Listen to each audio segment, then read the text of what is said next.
اهلا بيكم في فيديو جديد. ازيكم عاملين ايه؟ يا رب كلكم تكونوا بخير. وعايزه اقول لكم وحشتوني جدا، بعتذر على التاخير عليكم بس والله العظيم غصب عني. عارفه ان انا مقصره في حقكم، وهحاول بقى اعوضكم الفتره اللي جايه دي.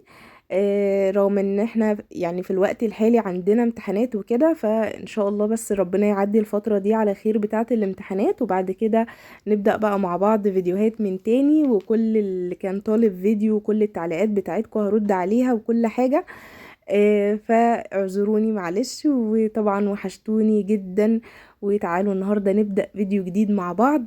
مش مرتبه له قوي، مش محضره له النهارده فيديوهين اصلا مش فيديو واحد. كنت مصوراهم من فترة، والصراحة ما كنتش عايزة انزلهم يعني. بما انهم عدى عليهم فترة، يعني الفيديو ده من شهر رمضان، والفيديو التاني مصوراه في العيد تقريبا اول يوم العيد.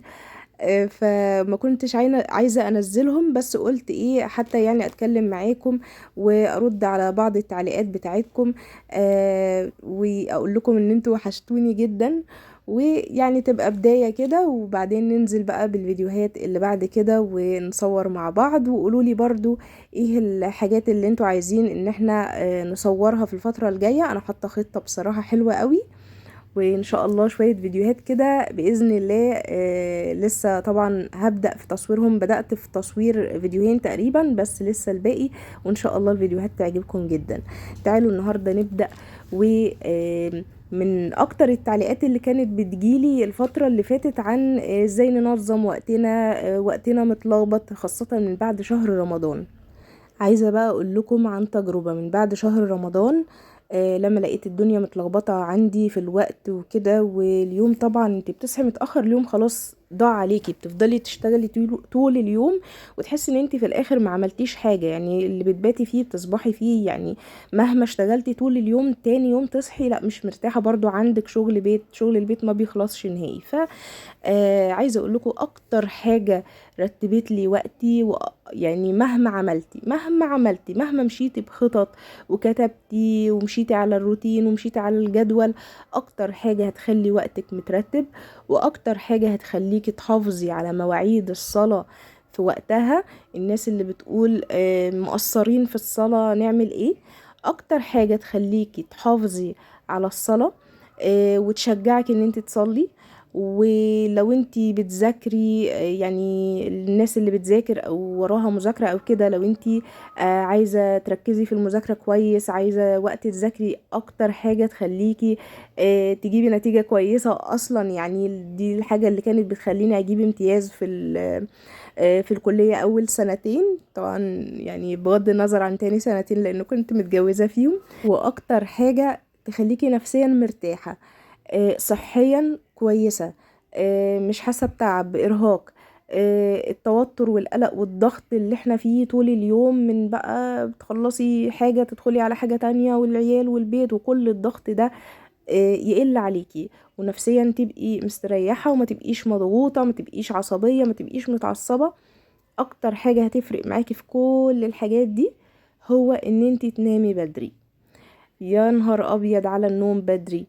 بصوا انا يعني طول حياتي كنت دايما اركز على ايه؟ على الصحيان بدري. انه لازم اصحى بدري، لا، نامي بدري. زمان وانا في ثانويه عامه كانت ماما بتسال مره حد قريبنا، يعني يمكن مثقف شوية وبحكم شغله برضو كده، فماما بتقوله انا نرمين بنتي اعمل لها ايه علشان تركز وكده في المذاكرة وكده، وهي بقى كنت في ثانوية عامة في الفترة دي. فقال لها خليها تنام كويس. فقالت له انا عايزاها تذاكر كتير، انا تقول لي تنام. قال لها ايوه خليها تنام كويس، هتقدر ان هي لما تشبع نوم جسمها يستريح، وهتقدر ان هي تركز قوي في المذاكرة وكده. وانا مش قادرة انسى النصيحة دي. ولما جيت انا عايزة ارتب يومي، مهما بقى حاولت ان انا اصحى بدري، ما انا اصحى بدري الاقي نفسي كسلانة وجسمي بيوجعني ومش نشيطة وما عنديش نشاط خالص. ليه؟ لان انا ما شبعتش نوم. فالنوم بدري ده هو الاساس. النوم بدري بقى هيعمل ايه؟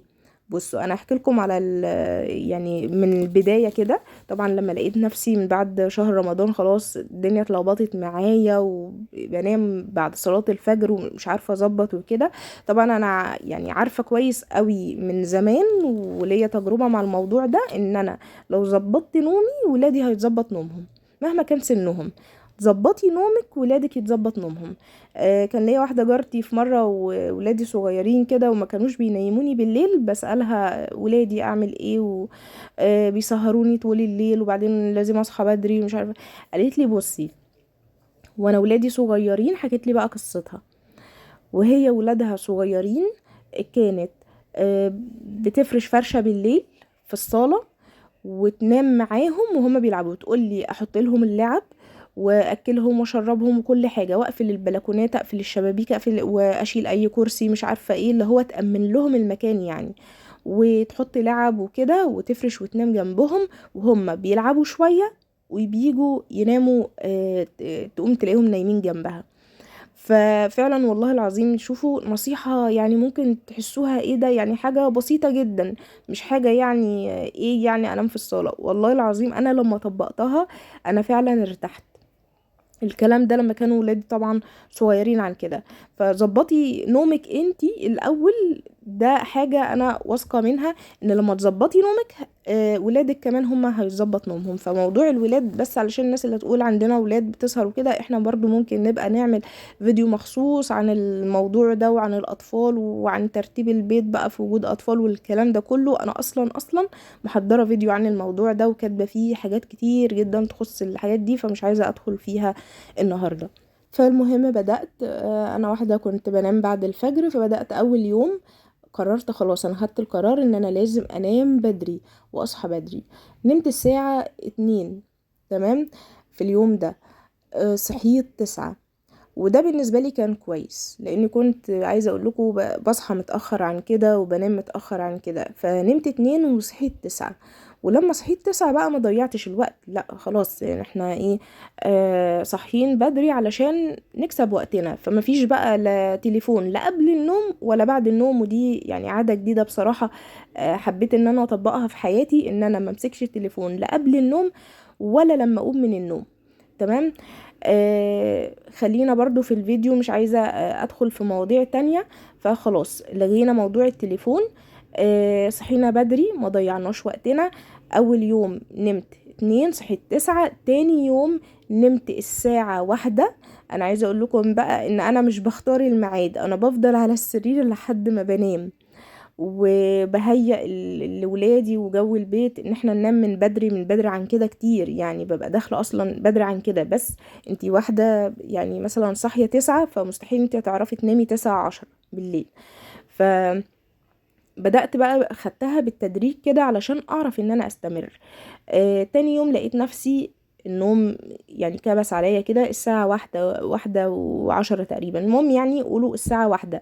صحيت في اليوم ده الساعة 8 وصحيت من غير منبه. وانا بصراحة ما بحبش قوي اصحى بمنبه، حتى لما كنت اصحى لصلاة الفجر ما بحبش اصحى بمنبه. ليه بقى؟ انت لما بتعودي نفسك على الصحيان بدري انت بتصحي لوحدك وبتصحي فايقه. انا موضوع المنبه ده بيجيلي كده في اوقات ممكن ابقى متعمقه في النوم شويه، فما ما اعرفش اصحى، او لما اصحى ابقى يعني انا بيني وبين المنبه ده ما بحبوش بصراحه، ما بحبش انام عليه. ما بحبش اصحى عليه، بحب ان انا اصحى لوحدي. خلاص ادام نايمه بدري هصحى في الميعاد اللي انا عايزاه. فالمهم نمت 1 صحيت 8. تاني يوم، تالت يوم بقى نمت 12 صحيت 7. تالت يوم نمت 11 صحيت على صلاة الفجر وصليت الفجر حاضر. تمام. فالموضوع جه معايا بالتدريج. فالحمد لله الحمد لله. يا رب يعني كده يهديني كده وافضل ثابته على الموضوع ده. على فكره انا عايزه اقول لكم ان احنا الفيديو ده بدأنا في فيديو جديد، وهو فيديو ايام العيد بقى. حاسه تحس يعني تحس ان الشقه رايقه شويه من ايام العيد، احب اصور فيها لما الولاد يخرجوا. فالولاد خرجوا هم وباباهم بقى، فقلت انا استغل الوقت كده ايه ارتب شقتي. طبعا الشقه بتبقى ايام العيد كده بتبقى ليها زهوه شويه، بتشجعك اصلا ان انتي تنظفي وان انتي ترتبي. وفي الوقت ده كان اهلي عندي وكانوا لسه ماشيين، فقلت ايه ارتب بقى واشيل الحاجات. ما وريتكوش بقى انا البسكوت والكحك والحاجات اللي انا عملتها في العيد. يعني رغم ان احنا برضو بنشتري، بس انا بصمم ان انا لازم اعمل اي حاجة في البيت، اي حاجة لازم اعملها في البيت عشان افرح الولاد، اعمل لهم جو بقى العيد وشهر رمضان والحاجات دي. يعني احب كده ان انا اعمل الاجواء دي في البيت، احب دايما اعيش كده بالعيشه بتاعت زمان. انتوا فاهمين انا بحب قوي الاجواء دي، فلازم اعمل حاجه في البيت، لازم اعمل بسكوت، بيتي فور، اي حاجه اعملها كده كل عيد. حتى في عيد الاضحى احب اعمل فيه برضو اي حاجه، اعمل حتى لو صواني كيك، لو اي حاجه كده. برضو لو حد جالنا في البيت لينا احنا. تمام. فالمهم خلينا في موضوعنا. المهم الحمد لله فالدنيا معايا اتظبطت. اكتر حاجة هتخليك ان انتي كمان تحسي ان انتي يعني مش يعني نفسك مفتوحة كمان ان انتي تصلي وما تفوتيش صلاة، وكمان تدخلي على طول في مواعيدك تصلي، ما تلاقيش حاجة، ما تأخريش الفرض وكده. هو الموضوع اللي انا حكيته لكم ده، لما تظبطي ان انت تنامي بدري، انت بقى الصحيان بدري بالنسبه لك هيبقى حاجه هتحبيها، لان انت بتصحي بدري وانت جسمك مش تعبان، وانت حاسه ان انت مرتاحه. تمام. انا واحده من الناس لو صحيت جسمي لو مش نايمه كويس، رجلي بتفضل توجعني، كل حاجه فيها بتفضل توجعني، فما بقدرش ان انا اكمل اليوم. هيبقى عندك وقت، هيبقى بيتك مش هتلاقي نفسك بتعملي مجهود كبير. يعني عايزه اقول لكم ان انا تعبت مثلا، عملت مجهود في البيت اول مثلا 3 ايام، لان بقى يعني كان عندي بقى حاجات متراكمه. انت لما بتصحي متاخر ما بتلحقيش اصلا ان انت تعملي كل حاجه في البيت، فطبيعي ان بيبقى عندك بقى حاجات متراكمه عليكي.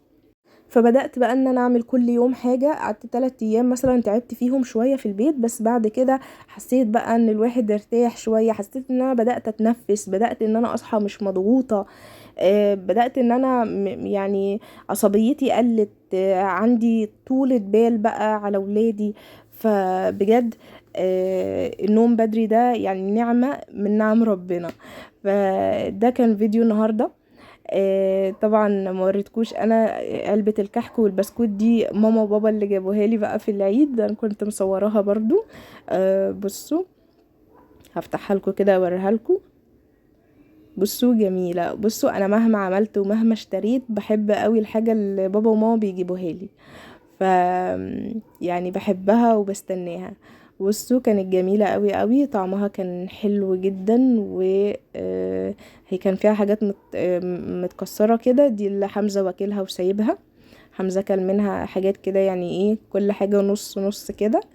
فربنا يبارك فيهم يا رب، ويبارك في كل اب وام يا رب، زي ما هم بيفرحونا دايما كده.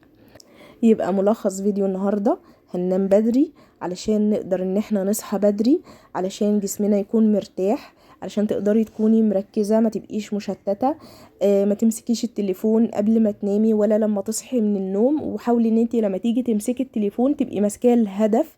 انا يعني هشوف مثلا رسالة وصلتني، فانا قدامي دقيقتين بالظبط علشان هشوف الرسالة دي وارد عليها، او انا هدور على حاجة معينة محددة لنفسي 10 دقايق ربع ساعة. حددي وقتك علشان الوقت ده الكنز بتاعك، الوقت ده اللي احنا هنتحاسب عليه يوم القيامة. لما تنامي بدري وتصحي بدري هتقدري ان انت تصلي صلاتك في مواعيدها، هتقدري ان انت تصلي الفجر حاضر، هتقدري ان انت تكوني مش مضغوطة ويكون وقتك مرتاح ويكون عندك وقت، فما تأثريش في الصلاة. اعملي لنفسك ورد قرآني علشان ربنا يبارك لك في حياتك كلها. اقري القرآن كل يوم، يفضل الصبح كمان من قبل ما تبدأي في شغل البيت، علشان ما تنشغليش بالبيت والولاد وبعدين ما تلاقيش وقت. عايزة اطول معاكم اكتر من كده، بس يعني مش هقدر علشان وقت الفيديو ما يطولش، بس هشوفكم فيديوهات جاية. وحمزة عايز يقول لكم ايه؟ لايك. مستني من بدري علشان يقول لكم الكلمة دي، اعملوا لايك عشان حمزة. اشوفكم فيديو جديد.